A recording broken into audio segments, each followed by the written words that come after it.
বিধায় বিজ্ঞ আদালত মিজান চৌধুরীকে বাংলাদেশ দণ্ডবিধির 304 ধারা মোতাবেক যাবজ্জীবন সশ্রম কারাদণ্ডে দণ্ডিত করছে।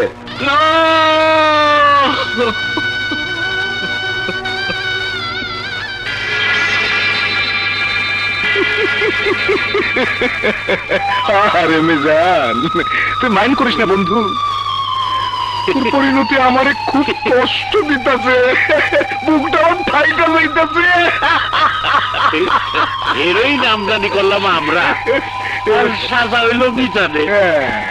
এইটা কেমন বিচার হইল অকর্বাদ? এটা কেমন বিচার হইল?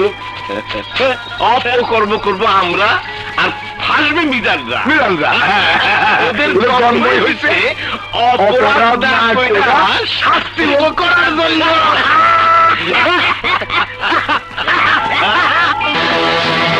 সরে যাও, সরে যাও খালেদ।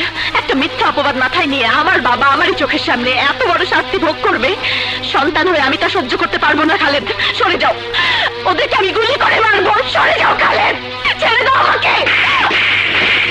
মারো আমাকে, আমাকে মারো, কিন্তু ওদেরকে আমি ছাড়বো না। শেলি, অধৈর্য হয়েও না, আমার উপর বিশ্বাস রাখো।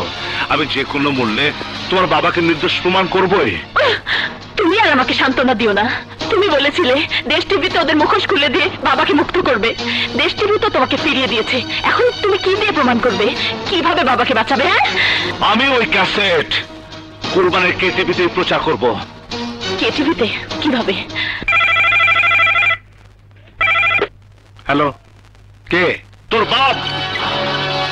হারামির বাচ্চা, তুই তৈরি হয়ে থাক, আমি আসছি। তোদের সব অপকর্মের প্রমাণ আমি দেশ ও জাতির কাছে প্রচার করব। প্রচার করবি? কোথায় প্রচার করবি? তোর দেশ টিভি তো তোরে। তোর ওই কে টিভিতে প্রচার করব, হারামজাদা। কি প্রচার করবি? ঘোড়ার আন্ডা প্রচার করবি? আরে ক্যাসেট তো আমার কাছে, দেখ, দেখছস? আরে আমাকে এত বোকা ভাবছিস কেন? তুরুপের তাস তো এখন আমার হাতে। মানে তোর হাতে যে ক্যাসেট আছে ওটা ডুপ্লিকেট কপি, অরিজিনালটা আমার হাতে। তাই নাকি? তাহলে আয় না, আয়সা দেখ আমার কে টিভির দরজায় তুই পা রাখতে পারোস কিনা। আরে ওই যে তোর ডাকা বোন পিঙ্কি না পিঙ্কি, আরে তার যে জামাই হেলাল, সেই তো আমার গেটে দাঁড়ান হয়ে আমার পাহারা দিব। আর তাছাড়া এই ক্যাসেট প্রচার করেই বা কি করবি? রায় যা হবার তো হয়ে গেছে। দেশ ও জাতির কাছে তোদের মুখোশ খুলে দিয়ে ওই আদালতের রায় আমি পাল্টে দেব, জানোয়ারের বাচ্চা।